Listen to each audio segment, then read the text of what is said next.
율법주의와 계속 지금 논쟁을 하고 있죠, 그죠?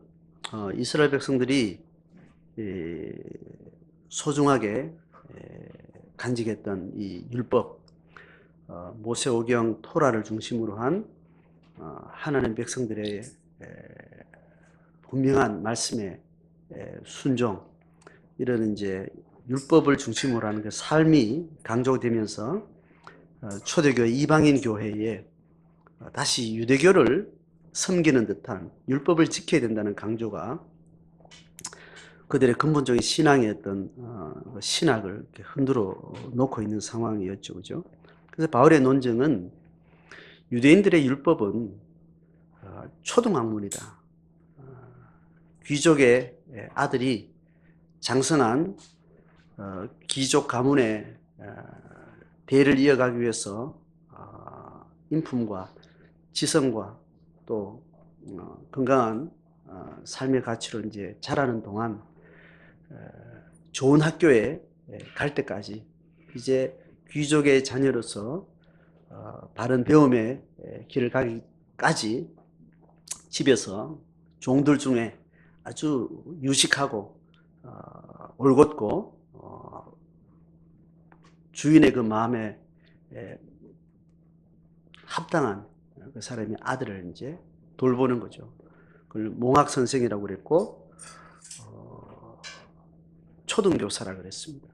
그래서 아이의 잠자는 시간, 일어나는 시간, 운동하고 제때 밥 먹고 고운 언어를 쓰고 예절 바르게 친구 관계 가지고 또 어른들을 잘 공경하고 자기를 잘 성찰하고 그렇게 하는 일거수일투족의 삶을 잘 이렇게 돌보던 초등교사가 있었습니다. 그래서 그 초등교사는 이제 나이가 되면 그 귀족의 아들을 좋은 학교에 이제 매일 이제 데리고 다니는 거죠. 좋은 학교에서 좋은 배움을 할 수 있도록. 이스라엘 백성들이 가졌던 율법이 이런 역할을 했다라는 거죠. 초등교사 역할을 해서 결국은 모든 열방의 백성들이 아브라함의 믿음을 십자가의 사랑을 통해서 깨닫고 하나님을 믿는 믿음을 통해서 이제 율법의 방식이 아닌 성령을 받은 방식으로 모든 사람들이 어떤 행위나 어떤 삶의 결과물을 가지고 하나님 앞에 의롭다 인정을 받는 것이 아닌 예수 그리스도의 십자가를 믿는 그 믿음만으로 아브라함의 후손의 명분을 얻게 되는 이 삼경륜 시대의 이 복음, 이것을 이제 바울이 변론을 하게 되는 겁니다. 그래서 제가 늘 성경 전체를 하나님의 어떤 경륜으로 하나님의 계시의 발전사를 1경륜, 2경륜, 3경륜으로 그렇게 계속 이제 설명을 해왔죠, 그죠? 이스라엘 백성들은 이 2경륜 시대에 하나님의 구원 역사의 초기 단계인 이스라엘 백성과 하나님의 계시를 계속해서 드러내던 구약 시대에 있었던 가장 중요한 율법에 대한 가치를 가지고 유대인들이 계속 강조를 하니까 그 율법의 시대는 이제 끝이 났다. 그건 그림자 시대고, 그는 시청각적 교제 시대고, 이제 본체가 왔는데 너희들이 언제까지 다시 율법주의에 자꾸 현혹되겠느냐. 이렇게 하면서 이제 2경륜 시대와 3경륜 시대를 계속해서 강조해서 이제 설명을 하고 있는 겁니다. 그래서 이스라엘 백성들이 자기들이 강조하는 율법을 강조하는 그 내용 안에 그들이 가지고 있는 아브라함의 후손이라는 이 프라이드를 가지고 자꾸 이야기하니까 뭔 소리 했냐. 아브라함은 처음부터 받을 때 율법 없이 하나님 앞에 부름 받았고, 그래서 아브라함도 하나님과 만나서 하나님 믿는 그 믿음으로 의롭다함을 받았다. 그래서 아브라함에게 아들 주겠다는, 이삭을 주겠다는 그 약속을 가지고 와서 아브라함이 나중에 얻게 될 후손의 최종 주자는 결국 예수 그리스도 하나님의 그 아들이다. 그래서 그 아들이 올 때까지 율법으로 갇힌 상태에서 이경륜 시대를 지내다가 이제 아브라함에게 주심하고 했던 그 유업을 그 아들을 주겠다고 약속했던 그 아들이 사실은 예수 그리스도다. 이제 예수 그리스도를 역사 가운데 하나님께서 이제 이 땅에 보내셔서 아브라함이 약속하셨던 그 유업을 받을 자를 아들 예수를 통해서 이제 모든 열방의 모든 사람들이 이제 아브라함의 후손이 되는 거다. 그래서 이 십자가가 오기까지, 예수가 오기까지 아브라함의 자손이라는 것은 이스라엘 백성이라는 것을 한정해서 하나님의 계시를 계속해서 드러내다가 이제 결국은 본체인 예수를 통해서 모든 이방인들이 믿음으로 의롭다함을 받는 이 상속권을 받는 거다. 이제 이렇게 이제 설명을 해 나가고 있습니다. 그래서 오늘 분명하게 이 하나님의 경륜의 때를 아브라함부터 시작해서 이경륜 시대에 구약 시대까지 율법이 함께했던 그 시대하고, 그 다음에 예수 십자가의 사건 이후로는 모든 열방의 모든 이방인 백성들을 향한 이 구원의 때라는 이 때를 가지고 이 차이를 또 설명을 하고 있습니다. 보세요. 1절 보면 내가 또 말하노니 유업을 이을 자가 유업을 이을 자가 모든 것의 주인이나 어렸을 동안에는 종과 다름이 없어서 그 아버지가 정한 때까지 후견인과 청지기 아래에 있나니, 후견인과 청지기가 제가 설명했던 초등교사예요. 그 아래에 있었다라는 겁니다. 이 말은 이제 유업을 이을 자가 누구 유업? 하나님이 아브라함에게 약속한 유업을 이을 자가 모든 것이 주인인데, 어렸을 동안에는 언젠가 하면 이스라엘 백성과 함께 했던 율법의 시대를 이야기하는 겁니다. 그때는 종과 다름이 없어서 뭘 지켜요? 율법을 지키는 방식으로 하나님의 약속을 이렇게 기억했던 시대가 있었다는 겁니다. 2절 가면 그 아버지가 정한 때까지, 정한 때가 언제예요? 참 아들인 예수가 올 때까지, 그때까지 후견인과 청지기 아래 맡겨놨다는 거예요. 후견인과 청지기 누구예요? 율법 아래 살도록 그렇게 맡겨놨었다는 겁니다. 3절에 이와 같이 우리도 어렸을 때에 이 세상의 초등학문 아래에 있어서 종노릇 하였더니, 자, 이거는 3절은 다시 어떤 상황으로 오는가 하면 우리는 누구예요? 지금 이방인들 이야기하는 거예요. 이방인들도 어렸을 때에는 이 세상의 초등학문 아래에 있어서 종노릇 하였더니, 이거는 예수를 알기 전에, 하나님 만나기 전에 우리도 신앙의 가치든 윤리적 가치든 그 인생의 그 삶의 근본적 가치를 어떤 자기가 가진 능력이나 다른 사람의 인정이나 가방끈이나 학벌이나 뭐 돈이나 명예나 이런 것들로 자기 인생을 경영하고 있었다는 거예요. 그게 초등학문 시대였다. 그래서 그 초등학문 아래에서 누구는 돈 많은 거냐, 누구는 뭐 능력 많은 거냐, 얼굴 잘생긴 거냐, 이런 싸움 속에서 그렇게 살고 있다가 이스라엘 백성들에게 계시했던 그 계시의 때가 차기도 했고, 이제 복음 없이 살던 죄인들에게 때가 참에 4절에 하나님이 그 아들을 보내사 여자에게, 여자 누구예요? 마리아에게 나게 하시고 율법 아래에 나게 하신 것은, 율법 아래 언제요? 아직 이스라엘 백성들의 율법의 시대 아래 태어나게 하신 것은 목적이 뭐냐 하면 5절 율법 아래 있는 자들을 속량하기 위해서. 율법은 결국은 다 지킬 수 있다고 증거하는 거예요? 다 지킬 수 없다고 증거하는 거예요? 율법은 다 잘 지켰다, 하나만 못 지켰다, 다 못 지킨 결론이 되는 거예요. 그러니까 율법을 지키려고 하는 사람 앞에는, 율법 안에 있는 사람에게는 결국은 율법을 하나도 못 지켜서 다 죽을 수밖에 없다라는 그 판결로 데려가는 거예요. 율법에 대해서 주목하는 자에게. 근데 그 자들을 어떻게 한다고요? 돈 주고 사온다는 거예요. 대가를 지불하고 죽음에서 사온다는 것을 속량이라. 이 속량은 노예를 사와서 그 몸값을 고다리 다 주고 와서 해방시키는 걸 속량이라 그럽니다. 속량하시고 우리로 아들의 명분을 얻게 한다는 거예요. 그러니까 아브라함의 자손된 그 아들의 이 축복을 받은 자라고 말해놓고 우리에게 뭘 준 거예요? 율법을 준 거예요. 자, 율법 지켜라. 그럼 네 아브라함의 자손으로 하나님의 복된 아들이 될 것이다. 그렇게 했는데 지키다 보니까 아무도 못 지켜. 그러니까 결국 아브라함 아들 다 벼랑 끝으로 가서 지옥불에 던져야 되는 선언을 얻게 되었는데, 그때 예수가 때가 참에 하나님 아들을 보내서 십자가를 통해서 아들을 대가 지불하고 우리를 다시 사서 참된 아들의 유업을 받을 수 있도록 그렇게 하나님이 하셨다는 거예요. 그게 바로 이 갈라디아 교인들이 경험하고 믿고 있는 예수 그리스도의 십자가에 대한 믿음이라는 설명입니다. 그 사연들을 다 알고 나니까 이 율법이라는 것은 그냥 그림자잖아요. 시청각 교제예요.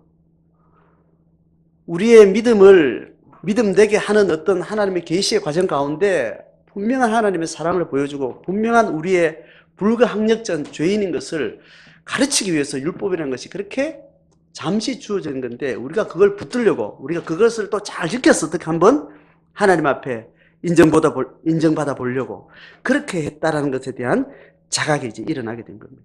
자, 이로 인해서 6절 같이 읽습니다. 너희가 아들이므로 하나님이 그 아들의 영을 우리 마음 가운데 보내사 아빠 아버지라 부르게 하셨느니라. 아멘. 그래서 우리가 하나님 앞에 어떤 율법과 상관없이 예수님을 믿는 믿음 그것 가지고 아브라함의 유업을 우리가 얻게 됐다. 우리가 이방이어서 율법 근처도 안 갖고 율법을 아직도 잘 지키고 있는 유대인들에 비하면 우리는 신앙생활이 아주 엉망이고 정말 막 가는 것 같지만 우리가 예수의 그 사랑을 입은 그 믿음 하나만으로 아브라함의 유업을 받는 자격을 얻게 됐다는 거예요. 그래서 이제 우리 아버지 하나님은 아빠라고 이야기해요. 아버지는 권위 있는 어떤 가부장 사회에서 아버지라는 이름은 그렇게 우리가 이미지가 되어 있는데 가부장의 문화권 속에서도 특별하게 어떤 스스로의 어떤 윤리적 책임을 질 수 없는 아이의 때가 있어요. 유아기 때인데 그 유아기 때는 가부장적인 아버지의 그 권위와 상관없는 아주 친밀한 엄마하고 맺는 그런 인격적 친밀한 관계를 가질 때가 있는데 그때 부르는 용어가 뭐냐면 아빠라는 거예요. 우리 문화에도 아직 남아있죠, 그죠? 유대인에게도 그 아바라는 말이 그렇게 있는 거예요. 영어에도 있어요. 모든 문화권에 가정이라는 어떤 구조 안에서 하나님이 모든 인류가 그 자라는 어떤 생애 주기 안에서 갖게 되는 자연스러운 성장 과정 가운데, 생물학적 성장 과정 가운데 자연스러운 인격적이었던 다양한 요소들을 우리 가운데 심어주셨는데 그게 뭐냐면 엄마와 자녀의 관계, 부부가 사랑하게 되는 관계, 그리고 아이가 어릴 때 맺는 부모의 관계, 커서 받는 관계, 이런 상황, 관계 속에서 어떤 문화권에서도 어떤 시대에도 동일하게 사람들이 경험할 수 있는 이 품성과 어떤 삶의 경향들을 가지고 하나님의 계시는 계속 설명하고 있는 겁니다. 그래서 하나님을 친밀한 인격적 관계, 아빠라고 부르는 이 부분을 이야기를 합니다. 유대인들은 계속 이런 다른 용어를 계속해서 계시 가운데 쓰고 있고 예수님 시대도 아바 아버지라는 말을 써요. 예수님도 하나님 앞에 부를 때 아빠라고 불렀어요. 30세부터 그 아바가 히브리어도 그죠? 이름이 아브예요. 그러니까 뭐 마미, 데디 뭐 이런 것들이 영어에서나 한국 문화권이나 히브리 문화권이나 그 아이들을 그냥 가장 쉽게 이렇게 구강 구조에서 쉽게 할 수 있는 어떤 방식으로 대부분 이름이 그렇게 이제 유사하게 이렇게 있는 거죠. 그래서 예수님도 30세 이후에 다 커서 공생애를 시작해서 3년 동안 사역하는 가운데 그 하나님을 부를 때는 아빠 아버지라고 불렀어요. 상당히 어색하죠? 익숙합니까? 뭐 어색하다 되고 뭐 어색하다 해도 되고 익숙하다 해도 되는 겁니다. 어떤 거냐면 결혼을 한 신랑이 처가에 가면 어떻게 불러요? 아내의 부모를 어떻게 불러요? 장모님, 장인어른 이렇게 부르잖아요. 그죠? 그렇게 부르고 이제 결혼을 한 아내와 함께 집안 모임에 가게 되면 자기 부모를, 신랑의 부모를 어떻게 불러요? 우리 아버님이라고 부르고 우리 어머님이라고 부르고 그렇게 부르고 칭해요, 공적으로. 근데 집에 오면, 집에 와가지고 이제 혼자 아내를 안 데리고 혼자 부모님 집에 가서 부모를 부를 때 어떻게 불러요? 어떻게 불러요? 아버지, 어머니, 뭐 이렇게 불러요. 근데 옷 갈아입고 팬티 바람으로 파자마 바람을 입는 순간 엄마가 되는 거예요. 아버지한테는 뭐 아버지라 그래도 어머니한테는 엄마라고 이렇게 부르는 거예요. 그 꼴을 아내가 보기 좋아해요, 안 좋아해요? 꼴 보기 싫어하지. 죄송합니다. 제 느낌이 그래요. 남편이 권위적인 남편으로서 뭐 이렇게 공적인 어떤 집안에 이제 총각이 아니잖아요. 애가 아니고 이제 결혼해서 어떤 역할을 하다가 아주 사사로운 엄마하고 딱 관계 딱 들어가면 엄마라고 부르면서 바로 애짓을 하는 이제 그걸 보면 이제 아내가 이제 꼴사납게 이렇게 제가 그런 경험이 있는가? 그러니까 제가 그런 생각이 좀 드네요. 하여튼 그런 의미라는 거예요. 그러니까 예수님이 그 공생애 중에 하나님에 대해서 이야기하고 율법을 가르치고 선생 역할로 그 제자들 앞에 하다가 아버지를 하나님을 부를 때 거룩한 하나님을 말하기도 하고 그걸 신학적으로 풀어내기도 하다가도 어느 한순간에 하나님을 아빠라고 부르는 그 은혜가 굉장히 낯설다. 그런데 하나님과 맺는 우리의 관계라는 것은 인격적 책임이 없던 시절에 부르던 그 언어를 우리에게 약속했다는 거예요. 우리가 예수 이름으로 하나님을 만난 이후에는 네가 네 인생을 책임질 수 없다라는 그 유아기적인 그 상태에서 우리를 지금 봐주고 있다는 거예요. 이해되세요? 이걸 가지고 나그네적 영성이라는 거예요. 나그네는 지나가는 그 도시에 뭔가 책임이 있어요, 없어요? 없습니다. 그러니까 하나님 우리를 아바의 관계로 아빠라는 이름으로 우리를 부르기를 원하실 때는 네가 지고 있는 모든 인생 짐 다 쓸 거 없다. 그거 가지고 천국 올 것도 없고 그냥 편한 마음으로 살다가 내 부르면 오면 된다. 하나님은 그렇게 이야기하시는 거예요. 내가 지어준 짐이지만 사실은 네가 질 수 없다는 걸 내가 알고 있고 책임 안 져도 된다. 책임은 내가 질 테니까 그냥 할 수 있는 만큼만 하다 오라. 이것이 우리를 나그네라고 명할 때 이야기예요. 그렇게만 명하지 않고 하나님은 어떻게 해요? 네가 이 짐 지고 나서 네가 한 트럭이라도 네가 무책임하거나 홀대하거나 소홀하게 하면 네 죽고 나서 네하고 죽을 줄 알아라. 이렇게 무겁게 이야기하는 게 청직이라고 우리에게 주어지는 거예요. 하나님 우리에게 양면성을 다 주신 거예요. 이해가 되시죠? 그래서 하나님 우리에게 엄격한 심판주기도 하고 모든 것들로 자유로운 우리 아빠기도 한 그 양면성을 다 가지도록. 그래서 이 세상에 주어진 삶에 대해서는 정말 책임있게 우리가 살기도 하지만 불같이 책임있게 살기도 하지만 언제 돌아서면 털고 갈 수 있는 가벼운 마음으로 할 수 있는 아빠라고 우리를 명하셨을 때는 그렇게 만나라고요. 우리는 두 양면을 동시에 만나는 거예요. 이게 우리의 사고방식으로는 이게 조합이 안 되는데 모순이에요. 이걸 모순이라고 그럽니다. 모순이라고 그래요. 모순은 두 가지 자체 동시에 양립할 수 없는 개념을 모순 개념이라고 그럽니다. 까만 백족 하면 그게 말이 돼요, 안 돼요? 저기 까만 백조가 있다 이렇게 말하면 이걸 모순이라고 그러는 거예요. 백조라는 말 속에 그건 희다라는 개념이 들어있는데 그것을 까맣다는 형용사로 그것을 명할 때 그거는 언어상으로 모순 개념이라고 그래요.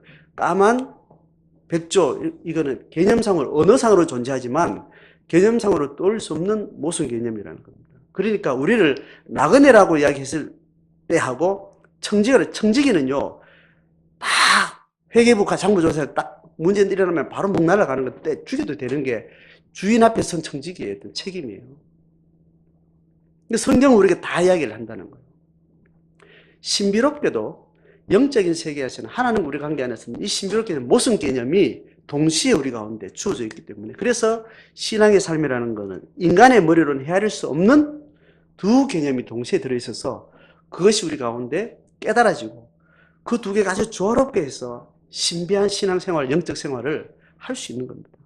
인간의 논리로 어느 날 나그네로 살다가 어느 날 그 다음날 또 청지기로 살고 이게 헷갈릴 것 같고 그렇잖아요. 헷갈려요, 안 헷갈려요? 뭐 고민을 많이 안 해보셨으니까 헷갈릴 수도 없었을지 모르지만, 고민을 아무리 해봐도 은혜라는 것은 그렇게 경험이 되는 거예요. 오늘 우리에게 다 집중되는 것은 우리가 어떤 경로를 통해서도 우리가 하나님 아버지 앞에 우리가 어떤 짐을 지고 우리가 스스로 뭔가를 이루는 것 가지고 하나님 앞에 가져간다는 것은 아무 소용이 없다. 그것을 지금 계속 강조를 하고 있는 부분입니다.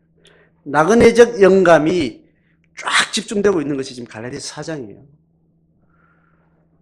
야고보서에 넣어가면 허리도 빈틈없는 하나님의 청지기적 소명에 대해서 너무 엄밀하게 말을 합니다. 행동하지 않는 삶은, 믿음이라는 것은 다 나가리다. 엄격하게 이야기를 해요. 또 그래서 성경은 이 두 가지들을 계속해서 동시에 얘기를 하고 있습니다. 오늘 감사절을 지나면서 우리가 다시 오늘 본문과 연결했을 때는 나그네적 영감을 가지고 우리 안에 어떤 감사가 있는가에 대해서 우리에게 다시 조명해 주시는 겁니다. 세상 사람들의 감사는 나그네적이에요, 청지기적이에요? 이건 분명한 답이 있는 건데, 세상 사람들의 감사의 조건은 청지기적이에요. 네가 얼마나 맡은 책임을 잘 했느냐를 가지고, 네가 돈을 얼마나 벌었기 때문에 감사할 자격이 있어. 나는 나한테 어떤 감사의 조건이 있기 때문에 감사해. 이게 세상 사람들이 하는 감사의 논리죠. 그런데 하나님 아버지 앞에 있는 이 감사는 나그네적이에요. 주신 열매에 감사하지만 그 감사가 한순간에 날아가는 것은 언제 날아가요? 옆동을 보면, 옆집 보면 이 감사가 그냥 휴지 조각처럼 날아갑니다. 그 사람이 내보다 더 많이 가지고 있고 이유도 조건도 없이 내보다 더 많이 성취하고 한순간 감사는 날아가는 거죠. 근데 하나님의 자녀들이 가지는 참 감사는 아들의 명분 그 하나만으로 모든 격차를 뛰어넘는 희년의 감사가, 무조건적인 감사, 그 감사가 우리에게 있는 겁니다. 자, 8절부터 넘어가면,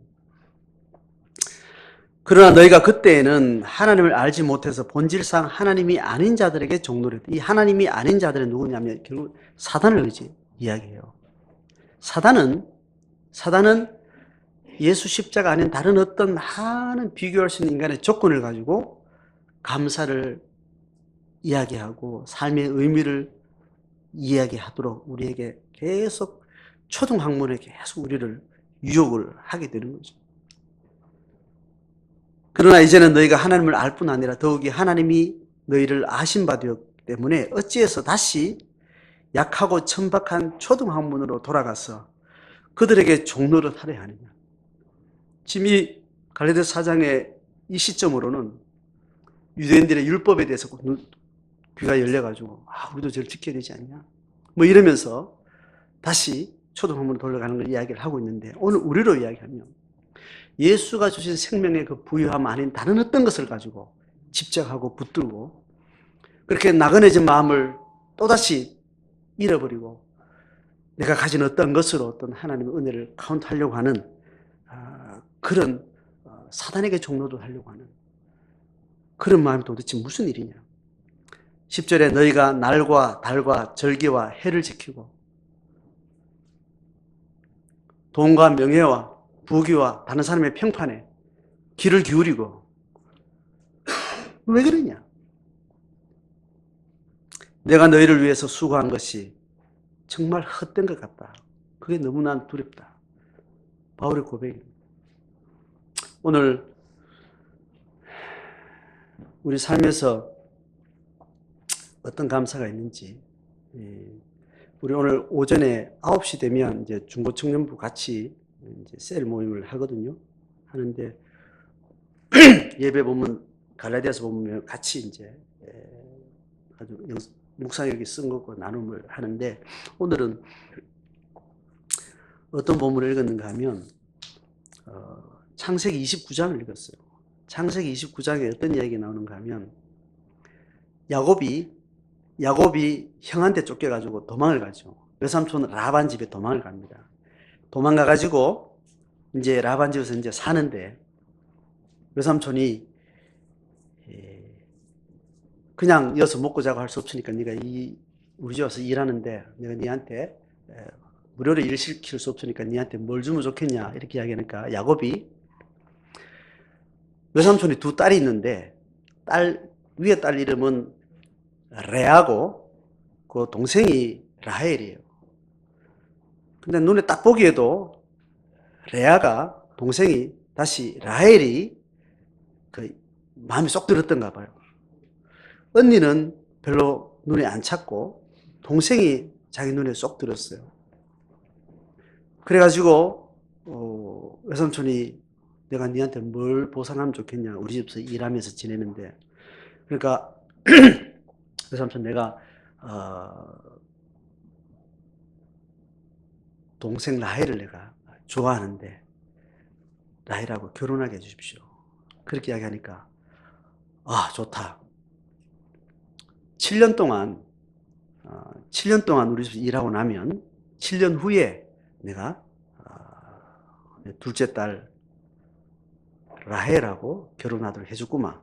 그래서 이제 정말 한결같이 7년 동안 그 마음에 품은 그 연인을 생각하면서 외삼촌이 둘째 딸 라헬을 마음에 품고 정말 성실하게 7년 동안 일을 한 거예요. 하고 나서 이제 결혼식을 시작했어요. 해가지고 이제 잔치를 벌리고 막 해서 이제 그날 밤에 이제 신방을 차리고 이제 들어가서 이제 첫날 밤을 보냈어요. 아침에 딱 일어나고 나니까 그 여자가 언니인 거예요, 언니. 자기가 사랑했던 라헬이 아니고 레아예요, 레아. 언니인 거예요. 완전히 이제 7년 동안 했던 수고가 이제 부도가 나버리니까 이제 야곱이 너무 절망을 한 겁니다. 뭐 그런 이야기가 계속 진행이 돼요. 그러니까 야곱이 외삼촌이랑 따집니다. 이럴 수 있냐고. 이런 부도가 어디냐고. 한 집에 살면서 지금 지금 7년을 전에 내가 보고 내가 이렇게 일했는데 언니가 들어오고 말이야. 자, 그러니까 이제 외삼촌이 변명을 합니다. 우리 지방에서는 언니를 놔두고 동생이 먼저 결혼하는 법이 없다. 그래서 언니를 먼저 드리는 거는 어쨌든 미안하다. 근데 라헬도 죽구만. 그 대신에 둘을 얻었으니까 결혼하고 나서 7년 더 일해라. 와, 돌아보는 거야. 그 일을 마음에 들지도 않는 언니를까지 책임지고 7년을 그냥 하나 더 갖다 붙여주는 것마다 미치겠는데, 거기다가 그 대가로 또 7년을 더 하라 그러니까 그냥 돌아가시는 거예요. 그래도 사랑하는 연인 때문에 결혼식 잔치를 7일 동안 하고 나서 지내고 나서 이제 또 진짜 좋아했던 라헬하고 이제 결혼을 하게 되는 거예요. 근데 바울의 다시 야곱의 그 격정적인 그 인생 스토리 가운데 많은 다양한 스토리가 이야기되는 이제 창세기 중에 그 이야기예요. 근데 오늘 우리가 말씀을 나누면서 어떤 찬양곡을 이제 누가 골랐는데, 그 찬양곡을 통해서 29장을 이야기를 하는데, 결혼하고 나서 이제 그 두 딸을 아내로 맞이하고 나서 라반이 부자였기 때문에 그 시집간 두 딸한테 결혼해서도 몸종을 붙여준 거예요. 언니도 몸종을 데리고 왔고 동생도 몸종을 데리고 시집을 온 거예요. 그러니까 이 당시 문화는 그랬던가 봐요. 양갓집의 규수가 결혼을 하면 몸종을 데려오는 그 몸종도 자기 남편의 첩으로 이렇게 드리는 그 권한이 그 주인에게 있는가 봐요. 그래서 이제 둘이가 이제 남편 따먹기 경쟁을 하는데, 남편 사랑 따먹기 경쟁을 하는데, 그 사랑 따먹기 경쟁은 결국은 이제 아들 놓기 경쟁으로 이렇게 바로 연결되는 거예요. 자식 놓기 경쟁으로 들어갔는데, 이제 쫙 그래가지고 12지파 그래서 생긴 거예요. 그래서 첫째, 둘째, 셋째, 넷째를 계속 연속으로 넷째 아들을 낳으면 그 넷째 아들이 다 누구 자식이냐면 사랑했던 동생 라헬의 애가 아니고 사랑받지 못했던 레아의 아들이 4명이에요. 그래서 이 글에는 장세기 19장에는 그 레아가 아들 놓는 쭉 스토리가 계속 기록되는 동안 그 아들을 놓을 때마다 아들의 이름을 지으면서 이름의 이유를 설명을 계속 달아줘요. 달아주는데 르우벤을 첫 번째 놓고 두 번째 시므온, 레위, 유다 연속으로 네 아들을 언니가 놓게 됩니다. 언니가 놓게 되는데 놓고 나서 이름을 지을 때마다 언니가 그 엄마가 그죠? 사랑을 덜 받았던 그 레아가 그 아들의 이름을 지으면서 의미를 이렇게 설명해요. 르우벤 첫 번째입니다. 여호와께서 나의 괴로움을 돌보셨으니 이제는 내 남편이 나를 사랑하리라. 자, 지금 야곱 스토리 가운데 지금 다시 앵글이 어디로 가는가 하면 잠깐 이렇게 주변의 인물 중에 레아의 심정으로 이렇게 쭉 이렇게 앵글이 클로즈업 돼서 지금 들어가는 거예요. 오늘 주제는 그 이야기예요. 오늘 나눴던 이야기는. 그래서 첫 번째 아들은 하나님께서 내 괴로움을 돌보셨어요. 이제는 아들 주셨으니까 내 남편이 나를 사랑하리라. 자, 이걸 들으면 이 이름을 짓는 그 레아의 심정이 정말 이렇게 셀러브레이션 해져 보여요. 너무 비참한 그 심정이 이렇게 와닿는 거예요. 그냥 사랑하는 아들, 그 아내를 못 얻고 이래가지고 언니가 왔고 이렇게 할 때는 언니는 어떤 심정일까 전혀 모르다가, 그죠? 아들의 이름을 짓는 이 딱 직접 화보 속에 이 말을 볼 때, 야곱도 참 생각지도 않은 여자를 또 책임져야 됐고, 그 때문에 또 7년을 더 내가 고생해야 되는 그 기구한 상황도 참 기가 막히지만, 레아를 생각하면 참 더 기가 막힌 상황이 이렇게 보여지는 겁니다. 그 마음이 이제 보여지는 두 번째 또 났어요. 두 번째도 이름을 어떻게 지냐면 시므온을 지는데 뭐라고요? 여호와께서 내가 사랑받지 못함을 들으셨으므로 내게 이 아들도 주셨다 이렇게. 아직 사랑받고 있어 없어요? 아직까지도 야곱의 눈에는 동생 라헬만 이렇게 사랑하고 있는 그 처절한 마음이 아직까지 둘을 놓고도 그런 거예요. 근데 또 어떻게 애를 써가지고 세 번째까지 아들 낳는데 레위 이렇게 말합니다. 내가 그에게 세 아들을 낳았으니 동서고금을 막론하고 일이 성사되는 거는 세 판인 것 같아요. 세 아들 딱 놓으니까 뭔가 첫째도 뭔가 그랬으면 바라고 둘째까지 했는데 그래도 안 돼서 이제 셋까지 놓은 거예요. 이제는 이 고생이 끝났겠거니 해서 세 아들까지 주셨는데 내 남편이 지금부터는 나와 연합하리로다. 그러니까 이 세 아들 놓을 때까지도 남편의 마음이 자기 마음과 아직 하나가 되지 않은 거예요. 3세판까지도 이렇게 아주 그 버림받은 자의 마음들을 계속해서 이야기를 해요.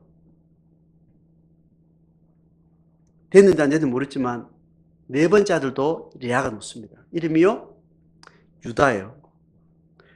12이름 중에 12지파 이름 중에 그죠?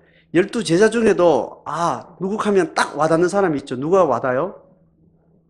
12제자 중에 베드로 아주 나쁜 놈은 가룟 유다 있고 또 요한 이 정도로 이렇게 와닿죠. 그리고 또 약간 괘씸한 사람 도마 이런 사람 이렇게 봐야 된다 이렇게 사람 그런 게 있는데 12지파 중에도 우리 마음에 쏙 들어온 사람은 누구예요? 첫 번째로 요셉이 있죠. 그 다음에 뭐 유다, 또 뭐 베냐민, 뭐 요 정도 이렇게 아는데, 그게 다 이제 라헬의 자식과 관계돼서 요셉과 베냐민이 있는데, 이 유다만큼은 좀 다른 어떤 위치가 있죠, 그죠? 유대인들의 전통 결국 유다를 통해서 결국은 예수의 족보까지 이어지는 겁니다. 유다 이름이 뭔지 아세요? 유다의 이름이 뭐냐? 유다를 이름 지으면서 했던 레아의 말이 뭐냐면, 내가 이제는 여호와를 찬송하리로다. 그러니까 이제 내 아들을 낳으면서 정말 야곱보다 더 그 인생에 정말 똥발방 같은 그런 인생을 살게 된 레아의 스토리가 이렇게 보여지는 거예요.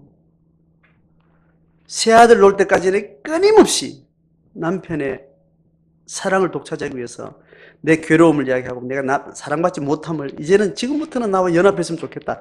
이 이름으로 아들을 계속 이야기하다가 3세판이 딱 지나니까 진짜 3세판인 것 같아요. 3세판에 그냥 결론은 이건 아닌가 보다.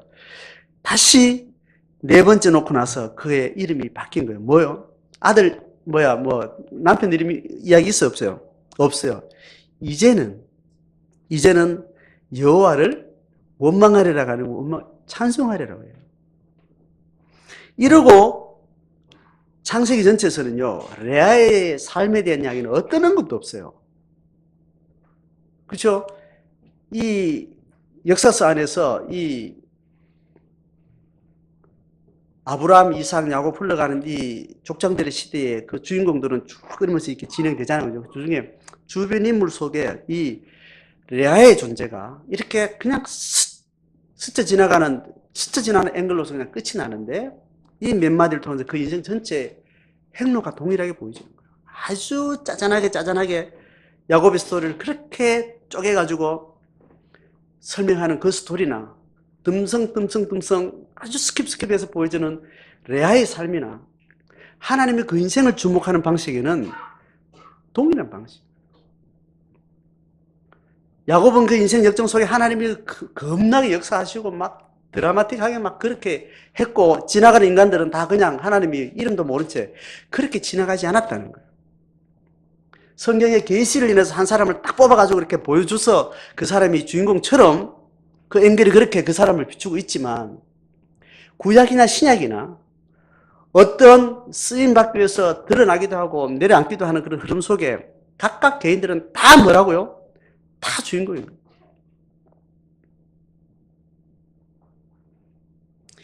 한 주인공 옆에 어떤 사람들이 긍정적인 관계를 갖느냐, 부정적인 관계를 갖느냐, 뭐 그런 방식으로 서열도 만들 수 있고 그 사람의 자격이나 그 사람의 이름을 저울질할 수 있겠지만, 하나님이 역사하시는 역사 가운데 모든 인생이라는 것은 어떤 각도에 따라 누구는 주인공이 될 수 있고 누구는 조연이 될 수 있고 다양한 방식의 해석이 있지만, 하나님이 부르시는 모든 아들의 명분을 얻은 자들에게는 하나님이 그 인생과 함께 치열하게 절망도 주시고, 절망 가운데 하나님의 놀라운 계시도 보여주시고, 처절한 삶 속에서 하나님의 은혜들을 깨달아가는 과정들을 여전히 하고 계신다는 거예요. 오늘 그 이야기를 나누면서 어떤 찬양 사역자가 이걸 클로즈업해서 자기가 이름 없을 때, 무명인이었을 때 힘들었던 이 과정 속에서 하나님이 나를 무명인 가운데서 하나님 나를 얼마나 주목하고 있는지를 깨달은 어떤 고백을 라헬이라는 관점을 가지고 자기를 설명을 하고, 이제 거기에 맞춰서 찬양을 이제 부르는 것들을 이제 같이 오늘 이렇게 나누고 이렇게 했습니다. 오늘 우리에게 주신 하나님이 주신 아들의 명분이라는 것은, 하나님 우리를 주목해서 니도 특별한 놈 다 모아놓으면 그 특별한 사람 다 어때요? 다 평범한 인간들인데, 하나님과 우리 관계에서는 그렇지 않다라는 거예요. 다 특별하다. 특별하게 부르신 그 하나님을 주목할 때 우리가 얻은 아들의 명분이라는 것이 우리를 하여금 하나님의 생명 안에서 참된 감사를 고백할 수 있게 하십니다. 이 감사가 여러분 일상 속에, 하나님 부르신 그날까지 삶 속에 내가 아주 밑바닥을 기든, 혹은 하나님 거기서 나를 건져서 높은 곳에 두었던, 내게 준 조건에 의해서가 아닌 예수로 우리에게 허락하신 아들의 명분, 그 명분 때문에 우리의 감사가 늘 새롭게 보여지고 고백되어지는 은혜가 있기를 주의 이름으로 축복합니다.